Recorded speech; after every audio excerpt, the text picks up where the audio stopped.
Continuando aí, ó, terceiro bloco, daqui a pouco a gente finaliza a teoria e cai para dentro do exercício. Então acompanha aqui comigo, ó. A gente tinha chegado até aqui esse momento, ó, vírgula e a conjunção E. Quando isso acontece, você provavelmente já deve estar ligado que não tem vírgula, quando E indica soma. E aí, vamos lá. A moça veio à festa e logo se foi. Então, este E, ele está marcando o quê? Soma. E o sujeito das duas orações é o mesmo. Então, aqui no caso, não tem vírgula de jeito nenhum, por assinalar soma e por ter o mesmo sujeito nas duas orações. Agora, quando eu digo a moça veio à festa e o marido ficou em casa, reparem que este E, ele também indica soma. Só que é o seguinte, as orações possuem sujeitos diferentes. Em uma, o núcleo é moça. Na outra, o núcleo é marido. Quando isso acontecer, nós temos uma vírgula facultativa. Ok? Vírgula facultativa. Então, eu tenho um caso em que não tem soma e eu tenho um caso em que eu tenho a vírgula facultativa. Sidney, tem alguma coisa a mais? Tem algum caso em que eu tenho a vírgula obrigatória ali? Tem, mas não no E que indica a soma, em outro tipo de E. Então, acompanhe aqui comigo alguns exemplos que eu vou apresentar para vocês agora, ó. João trabalha e estuda. João trabalha e Pedro estuda. João estudou e não passou.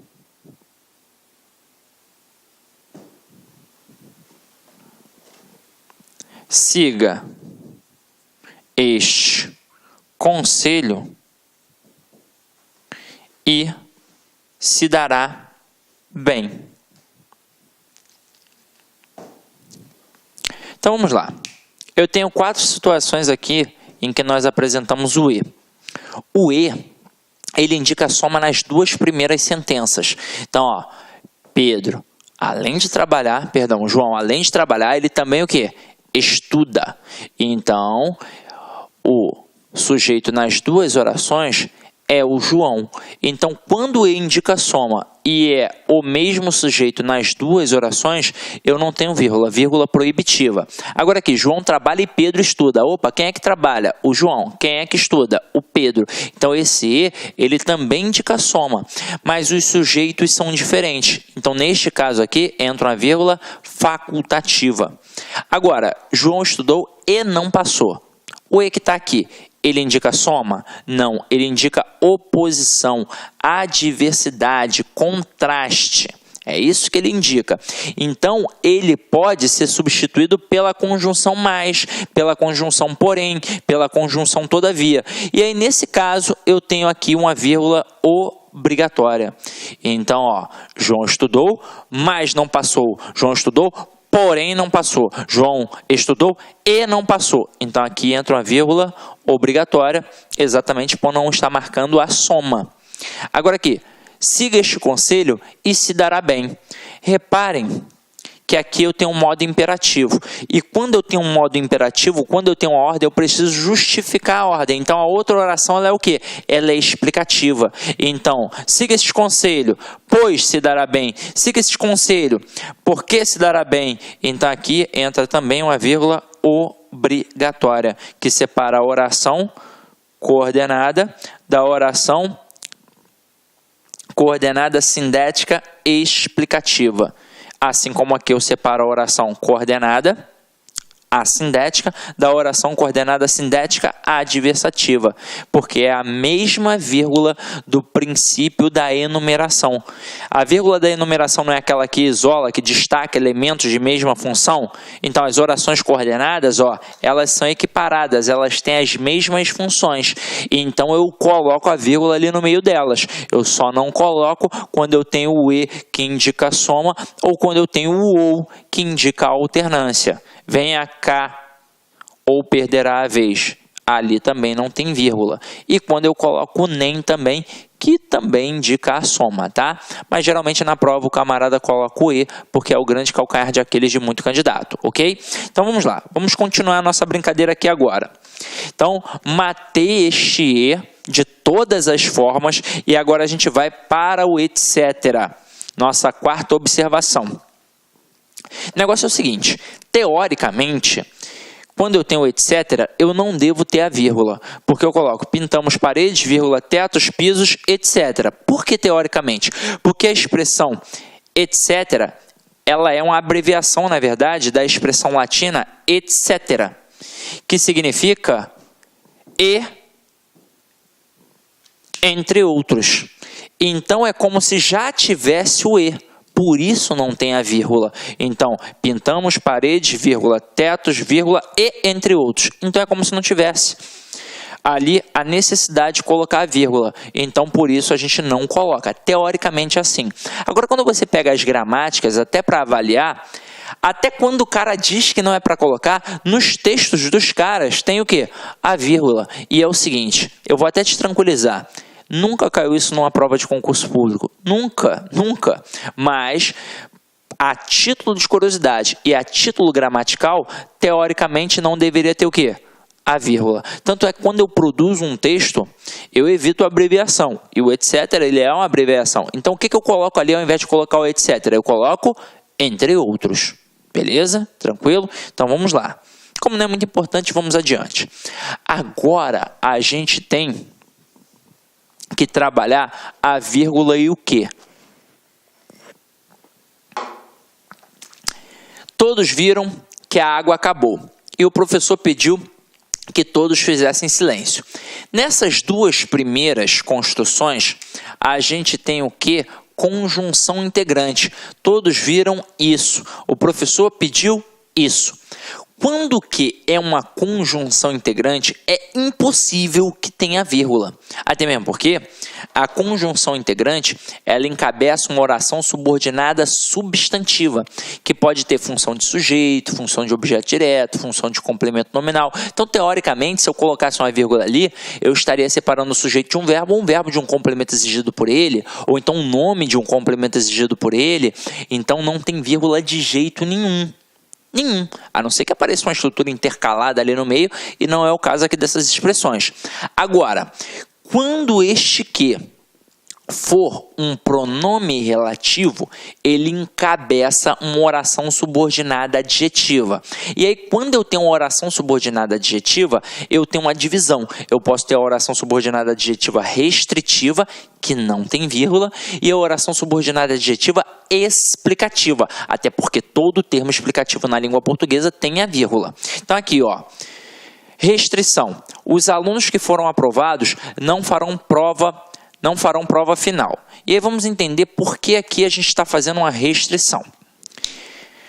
Os alunos que foram aprovados não farão prova final. Isso significa que não são todos os alunos que foram aprovados. Então, quem é que não vai fazer prova final? Apenas aqueles que foram aprovados. Ou seja, tem aluno que não foi aprovado e, consequentemente, vai fazer a prova final. Tranquilo ou não tranquilo? Então, aqui eu tenho uma restrição. E por que a gente não coloca vírgula? Porque é de suma importância para o entendimento da frase. A gente estudou isso nas orações subordinadas adjetivas. Agora aqui, explicação ou generalização. Eu digo assim, os alunos que foram aprovados não farão prova final. Então, na hora que eu coloco vírgula, eu não marco que é um termo explicativo? Marco. E se é um termo explicativo, não pode ser retirado? Pode. Então, é como se eu pudesse dizer, os alunos não farão prova final. Então, aqui eu tenho uma explicação. Nas provas, os camaradas perguntam a classificação da oração, se é oração subordinada adjetiva, restritiva ou explicativa, é mole, quando não tem a vírgula é restritiva, quando tem a vírgula é explicativa, ou seja, quando não tem vírgula indica uma restrição, quando tem a vírgula indica uma explicação. E agora, vou te perguntar, se eu retiro a vírgula, tem algum prejuízo gramatical? Nenhum. Continua tendo a estrutura correta, mas eu tenho que alteração semântica, ok? Agora aqui, a Terra que gira em torno do Sol é o terceiro planeta do Sistema Solar. E mais uma vez eu tive aqui agora uma estrutura de explicação. Quem é que gira em torno do Sol? A Terra. Então aqui eu tenho uma oração subordinada adjetiva explicativa. Só que é o seguinte, em relação a essa explicação, você precisa tomar muito cuidado, porque às vezes o avaliador ele é traiçoeiro. Então ele vai dizer que essa estrutura que foram aprovados, que está entre vírgula, e essa aqui, que gira em torno do Sol, que está entre vírgula, ele vai dizer para você que sintaticamente é um aposto. E aí você vai pensar, faz todo sentido, mas não é. Ué, mas não pode ser retirado? Não é uma explicação? É, mas aposto é função de substantivo. Tanto é que eu tenho a oração subordinada substantiva apositiva. E aqui é uma oração adjetiva. Então, sintaticamente, sempre a oração subordinada adjetiva terá a função de um adjunto adnominal. Não importa se é restritiva ou explicativa, ok? E agora, última coisinha que a gente vai falar sobre a vírgula, que eu já mencionei antes, mas a gente vai dar só a ênfase aqui, ó. O que é vírgula vicária? O termo vicário, ou vigário, como as pessoas estão mais acostumadas, principalmente as que são católicas praticantes, significa substituição, substituto. Disse, por exemplo, que o sacrifício de Cristo foi vicário, porque ele substituiu o homem na cruz, que realmente deveria morrer pelos pecados cometidos. Então, uma vírgula vicária é aquela que substitui o verbo na oração. Portanto, faz com que a gente tenha um zeugma. Exemplo, João estuda muito, mas seu irmão quase nada. João estuda muito, mas seu irmão não estuda. Ou seu irmão não estuda nada. Então a gente omitiu o quê? Omitiu o verbo estudar. Então isso é um zeugma. A vírgula substituiu na segunda oração a forma verbal estuda. João estuda muito, mas seu irmão estuda quase nada. Então a gente entendeu, já tinha entendido, acho que anteriormente, o que é uma vírgula vicária que marca a omissão de um termo. Ou seja, é uma elipse, mas como é elipse de um elemento que já apareceu, a gente tem um zeugma, e se a gente tem um zeugma, a gente fez, na verdade, uma coesão referencial anafórica. Tranquilo? Agora, ponto e vírgula, galera. Separa elementos coordenados que já possuem a vírgula. Então aqui, ó, Pedro tinha fome, eu tinha sede. Então aqui vocês vão reparar que este ponto e vírgula entrou no meio da estrutura ali. Por quê? Porque a gente já tinha uma vírgula. Então se já tinha uma vírgula que, no caso, assinala a omissão do verbo aqui, ó, Pedro tinha fome, eu tinha sede. Então a gente tem aqui uma vírgula vicária. E como ia ficar desestruturado, sem colocar a vírgula aqui, e eu não poderia colocar o eu entre duas vírgulas, porque não tem o menor motivo, a gente, para colocar que tem uma oração coordenada de um lado e uma oração coordenada do outro, e aqui, já que eu não coloquei a conjunção, eu coloco o ponto e vírgula, já que também apareceu uma outra vírgula que está ali assinalando a omissão do verbo, ou seja, a vírgula vicária, como a gente viu anteriormente. Agora aqui, estive na Bahia, que é quente, no Pará, que é frio, e em Brasília, que é seco. E mais uma vez você vai reparar que tivemos estruturas coordenadas. Agora, na primeira, estive na Bahia, vírgula, que é quente. Então essa vírgula aqui é para separar uma estrutura explicativa. Só que aí eu vou começar com a segunda estrutura, que é coordenada à primeira e que vai ter uma vírgula explicativa para dizer que no Paraná é frio. Então, caramba, eu tenho que marcar esta coordenação com um ponto e vírgula. Assim como eu vou fazer no próximo elemento, que é Brasília. Ponto e vírgula, e em Brasília, que é seco. Até aí, tudo bem? Agora, separa orações coordenadas assindéticas ou coordenadas sindéticas, geralmente com conjunção móvel ou que admita vírgula. Então, aqui, ó, comi muito e passei mal. Então, aqui, ao invés de colocar a conjunção, a gente coloca o quê? O ponto e vírgula. Comi muito, logo não dormi bem. E aí, entrou uma estrutura do logo, que é conclusiva e que já apareceu o quê? Com a vírgula. Portanto, eu coloco o ponto e vírgula. Depois, comi muito e continuo com fome. Porém, então aqui você tem uma conjunção, assim como aqui no logo, que foi o quê? Deslocada. Então, se eu não tivesse deslocado, ela ficaria no meio da oração. Como ela foi deslocada e precisou de uma vírgula para marcar o seu deslocamento, a gente coloca aqui mais uma vez o ponto e vírgula. Agora, categoricamente falando, em que situação eu tenho realmente a obrigação de colocar o ponto e vírgula? Naquelas famosas listinhas, e que vão assinalar o quê? Elementos coordenados, elementos de função igual. Nas listas das convocações da seleção brasileira, por exemplo, aí o camarada coloca lá, ó, goleiro, e aí vai colocando. Aí, olá, meus amigos, minhas amigas, quero pedir licença para convidar vocês a fazer o nosso super curso online para a Secretaria de Estado de Educação de Minas Gerais 2018. Nós aqui do Lá Concurso, nós preparamos um super curso para vocês, um curso muito competitivo que eu tenho certeza que você não vai se arrepender.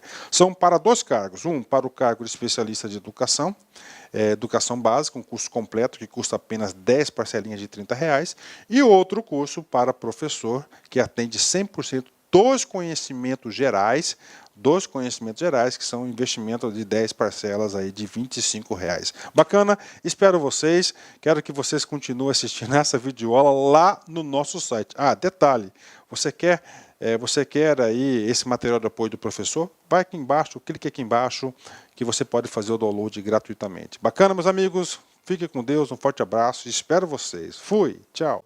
Clique lá.